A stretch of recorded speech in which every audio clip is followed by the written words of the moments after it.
On my phone screen, the first 5 apps are all German stuff. Today we're going to talk about how I placed B1 in 1 month on the OnSET test.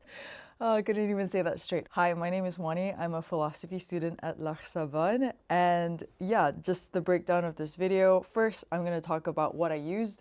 Second, I'm going to talk about how I used them. And also in the how part, I'll talk about how the test goes. And the third is my why. So I think that's the most important thing. And without, getting into it before it's due, let's just start with what I used. So I used the Seedlings app, and if you guys have been really serious about learning German, you would have come across this channel called Easy German. I watched one of their videos because they also make a lot of really good grammar videos, and in one of them they showed how this app worked. I guess I could just show you my thing, and then you get to see my streak. So then, you can date the fact that it's actually proper. So I might run out my streak today, so I'm at 52 days. It has vocab, gender, plurals, conjugations, and numbers. Numbers, I'm kind of used to it, so it's also you run through it really fast. But I just like the way that it's structured. You can see for yourself if it works for you, but personally, I think it's a great app and something that you just do, one set every day. So the second one is VTFC, and basically it's this conjugation chart. If you watch my series on how I got to French B2 in 5 months, essentially I think these are the best. They just, break down how it is that something is conjugated, what is conjunctive zwei, and eins, first and second conjugations. The other app that I think is really, really good is the Leo app. You can see I've been working on my Hegel because it's Stadt, Bürgerliche, and Verständnis, but that's something else. So yeah, I just think that this one's really good because it's, it has the genders, it has the plurals. Also they have a lot of different types of ways that you can define it. I think that's the thing about languages, but especially in German, it's just it could mean one thing or something completely different. But this is something that I think I talked about in my Why Learn German video, which is Hegel. That's why. So those are the 3 apps. The one that I would recommend as a human being is to get a private tutor. Essentially with a private tutor, if you have a goal, it's really great if you are able to actually have someone prep with you exactly how it is that you want to pass the test, especially finding out specifically where you're at and then taking you to where you need to be. So the second part of the video is how I use them. So for conjugations and Seedling, I use them every day. Specifically with Seedling, I did it 3 times a day. So you know how I told you vocab, conjugations, genders, and plurals? I did that the set 3 times. And also for vocab, I put 12 words a day, so it's a bit longer. But as long as you just set systems and you push yourself to finish it, it's gonna happen. So that's what I did with the apps. Obviously for conjugations, I rewrote the most basic conjugations. If I just show you the app again, what I just really liked about it is just the setup, because you have the most used verbs on the front. So then all you have to do is click on it and then just run through it. Habe, hast, hat, haben, habt, haben, hatte, hattest, hatte, hatten. So yeah, you just do that until you lose your mind. But I also like writing it out because, I think one thing that is really helpful is if you make it more second nature, especially when I tell you how the test goes, you're gonna understand that the most basic thing that you need to be sure about is conjugations. Again, if you watch my series on the B2 French situation, it's very do the conjugations. I have this free PDF, and literally the last few pages is just conjugation pages, because again, you're freaking out about a lot of different things. The one thing that you can practice and the one thing that will never change is how something's conjugated. Also, I know there are regulars and irregulars and you remember the rules, but for me, I think what helps me the most is any verb that I think is kind of helpful, I will just write it all out, even if there is a rule, because, then you're sure. You're sure that it's the one that you need, instead of you thinking okay, that kind of looks funny. Also, the thing about getting used to something is very, very important. Just a small tangent, I guess, at this point. Everything that I'm learning now about awareness, and I'm writing this speech that maybe I'll talk about in the third part, I don't know. But essentially it's not hard. You just need to get familiar with it. You just have to keep doing it. Of course, the entry point based on capacity, it's difficult or different. But now like working on ancient Greek as well, like all you gotta do is repeat it. And like, you know, I got my grade back and she was so strict with the grading, okay? But you know, there's this thing called esprit, and like there's this thing, spirits, and there's this thing called accent. So like you have the spelling, and you also have to remember, like even if you say it correctly, you know, you have to know like which is the omega and which is the omicron for like anthropos. You know, like one of it is an omicron and then one of it is omega, but in your head you're just like tro o and then pos, you know, but then you have to like work with it phonetically, and then after that like you also have to know like the accents, like, you know, where is it placed on the thing, and it's just about memory. But the thing is that instead of like forcing yourself to like memorize everything, if you just repeat it and you're like repeating something to a certain point that you go like, oh, this just doesn't look right, or this doesn't just sound right. And this is how you get to, I wouldn't say like native level, but you can get the sense of how it is that most native people, they wouldn't be able to explain things to you, but they're like, das klingt gut, like that just sounds right. So that's my advice on like memorization. Just keep doing it in a very mindless, low effort way, but you just need to make the time to do it so that you can actually memorize it. And just so you know, like, yes, I am still really privileged because like I go to a school and like, you know, I'm used to this routine of like learning, but at the same time it's like, you know, you want to fight so much to try to find time to read and to write like one of the 5 like 10 25 page like dissertation that is due, you know. But like, you know, at the end, like after I finish, you know, I have a set schedule of when I go to the library. Like the last 45 minutes I just sit down and I just go through the app, or I just write down the conjugation. So you just find a way to like make it fit into your schedule, and that's my recommendation on that. So what I just told you is how I prepared solo, but now let's talk about how I worked with my tutor. My biggest advice for the exam is you just gotta know what type of exam you have and how it is that you're gonna pass it. Your goal is really not to master the language at this point, because you have a set amount of time and you have a set amount of tasks. How can you attack the task so that you get the most points necessary so that you can get what it is that you need from the certification? The most important thing for me to start with my tutor was essentially sentence structure. Because one thing that I truly learned about like the German language is you need to understand how it's built. And I am still kind of getting used to it. My history with German is pretty long, but you know, I could never really like digest a lot of things, and I'm just starting to do it. And one of the main reasons is because it has a very particular language structure, especially with the verb in the second position, unless it's like with, you know, a specific kind of conjugation or like something that introduces a subordinate clause. But also there's like a subordinate clause and you just like can create another clause just to indicate one word and to explain this word. It's fun, but it's also like when you start, you're like, where did this zoo come from? Like, where, how, why, you know? I just don't get it. Why are you here?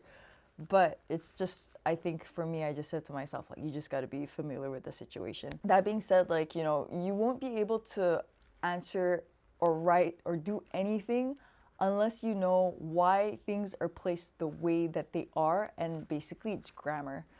I made the mistake of like just being like super grammar heavy based, but there's nothing to put into the grammar unless you actually know what the vocabulary is. So that means you have to know what gender the word is, and you need to know how you can change its cases. So how is it that die, when it's in dative, becomes der, but der in nominative for masculin is, you know, der. So, and then also like, you know, why is it that like with genitive it's like des?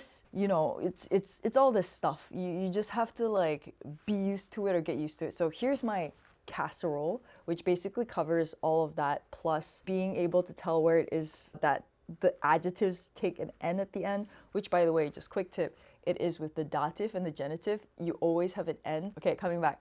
It's just about first like understanding the structure so that you can understand the context, so you know how to actually put the things where they need to be and understand what each thing does in a sentence, essentially. So that's how we started.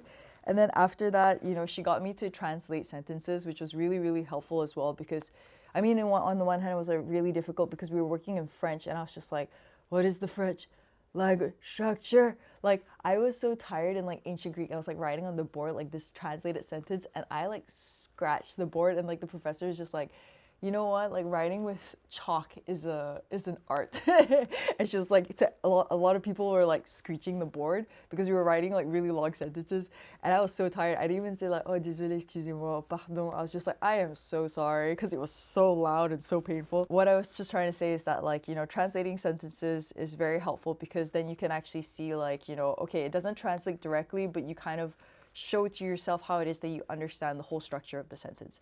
Obviously, if you speak English, it'd be easier if it's in English, but the person I was working with, we spoke in French together. The last thing was that towards the end, because I just had a lot to get done, I was just like, I can't do translation, and it's also not what the test asks of me. So I basically asked for help to, like, you know, recreate like the structure of the exam. And I guess, like, you know, let's just talk about how the exam goes. So for the OnSET test, essentially you get, I think, like 8 different texts, and you have like 15 minutes to answer them. At 5 minutes, you have to move on to the next text. And what you do is basically they have blanks. Either you just have to know what prepositions go in which way, or, like, you know, they have a noun, and then the noun, like the back end is just not there. So it's very specific. They have like exactly the word that you need to put in. You need to know what word they're looking for, how to spell this word correctly, and I think, like, I am getting over the shock of like how long some words are. But, you know, it'll be okay. It'll be okay. You just have to get used to it. Just go through your exercises. You need to know what the word they want. You need to know how to spell it, and you need to know how to conjugate it. And also, like, you know, there's like, what is the article at the front? Does it make more sense for it to be indefinite or definite? And also, like, you know, with the cases, right? Accusatif, nominatif, datif, genitif.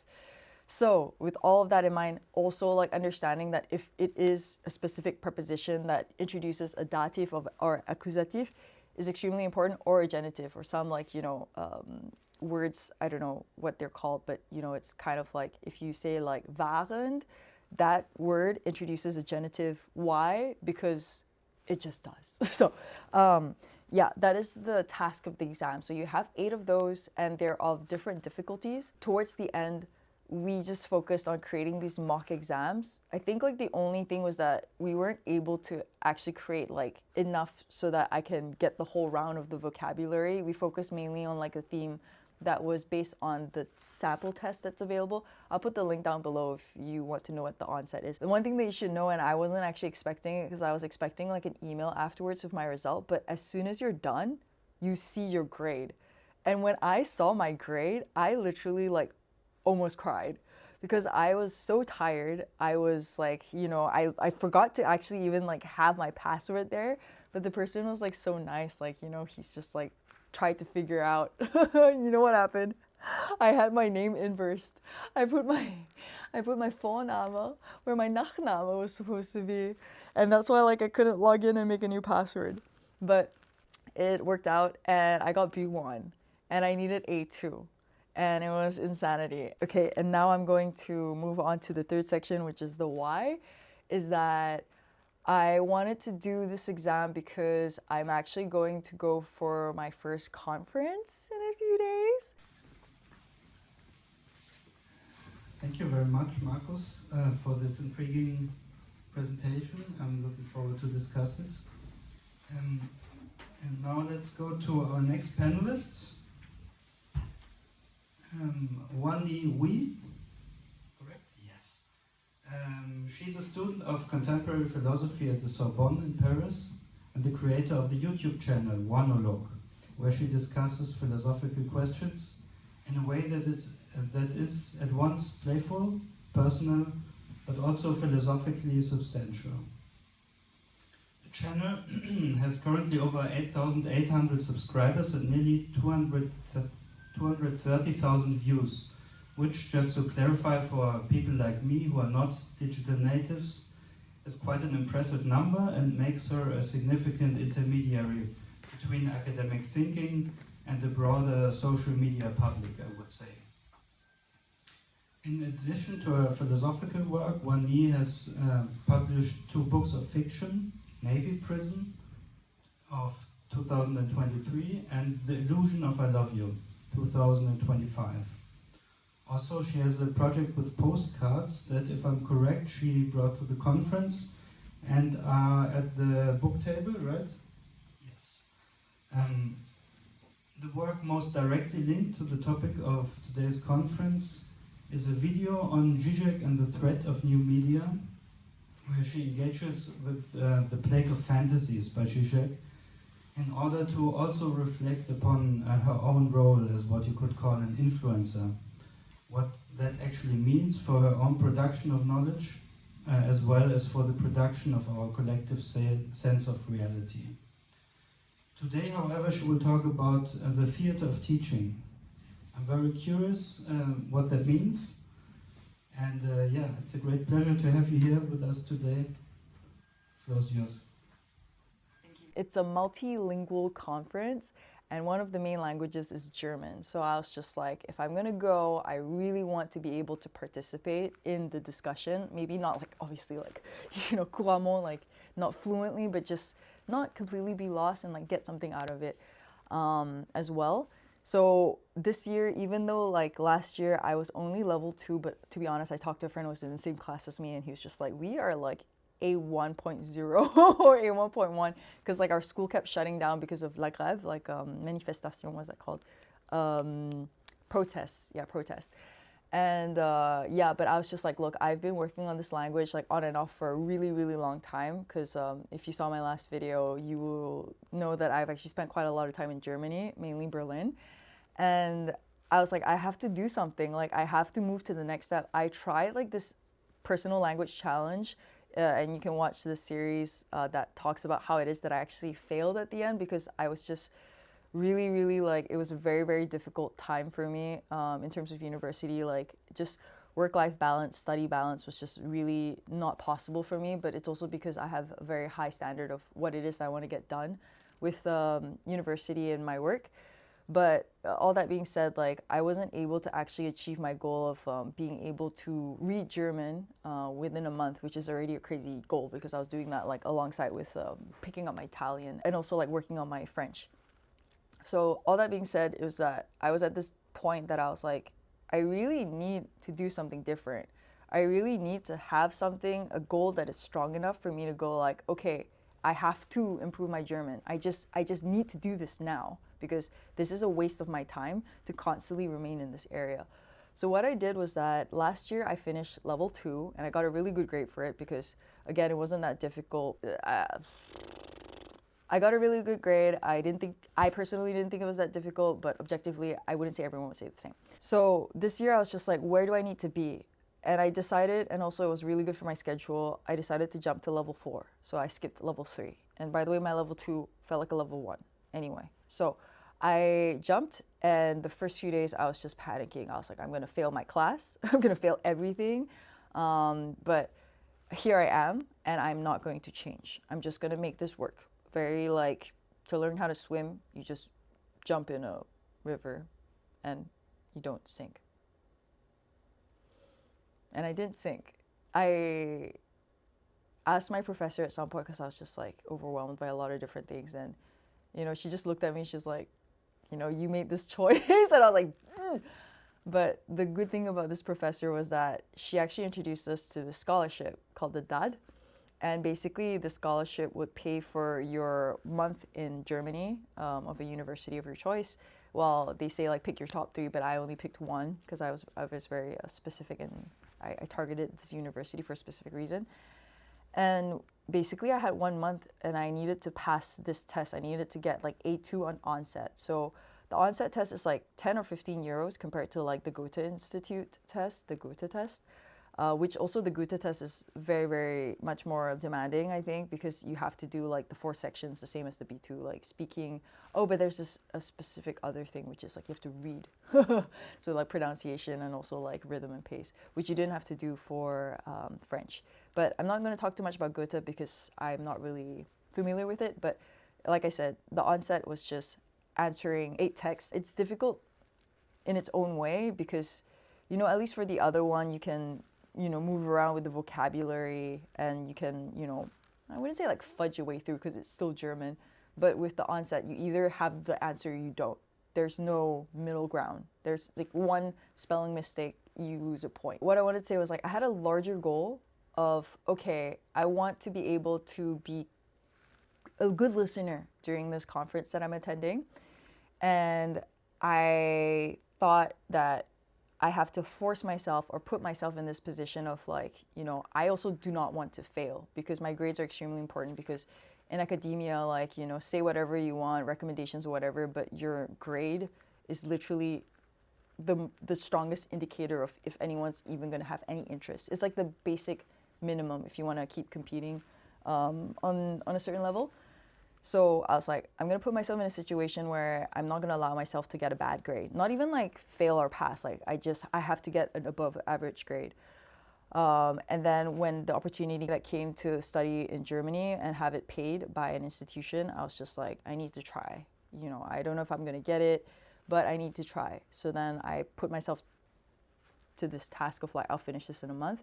I found a tutor that, you know, was willing to work with me and work as hard as me, which I'm really grateful for. Because there were many people that I looked at their profiles and stuff on this like website, but then I needed someone who I felt like would work with me on this. And I was grateful for that. And then, yeah, I got B1. It was like a crazy moment when like I had my first recommendation letter written for me in German. Yeah, and I think like, do I have time? Yeah, I have time. I'm just gonna read this like one sentence in German, if I can do it properly. Let's see. So this is what he said after he talked about my grade in class. But he said, über ihre akademischen Leistungen hinaus zeichnet sich Frau Wee durch einen angewöhnlichen Grad an Selbstständigkeit und Zielstrebigkeit aus, sowie durch ihre ausgeprägte wissenschaftliche Neugier. So, yeah.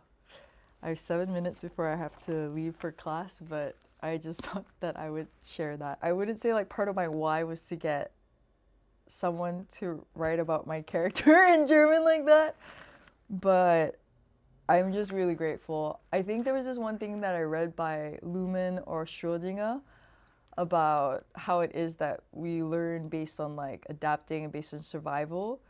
I'm not saying to always put yourself in like existential perilous conditions that like scare the out of you, but like, yeah, I think like, you know, to really get there you need to put yourself on hard mode. Yeah, but you know what, like I'm not a life coach, so maybe don't take my advice, but I'll speak for myself. I really am grateful and surprised by the results that I get. I don't always succeed, obviously, but the goal is to just keep trying and try as much as possible. And the more things that you try for, the more chances that you will achieve something within a giant scope of the things that you try for. And then, you know, you're just constantly opening opportunities of yourself to discover your potential and your capacity and to surprise yourself. And also like to be like, wow, you know, I never thought that I would be going to a conference that I would be able to listen to in German.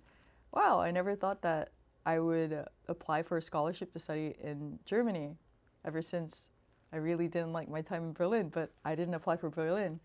But yeah, this is all I have to say. I hope this is helpful to you. If you want, you know, more advice, I have like a giant series on like how it is that I work with languages, a more larger time scale and a shorter time scale to get a better idea of where it is that I truly began with like German. My series is out there, but I wish you all the best and I wish you enjoyment and I wish you luck. Have a great day.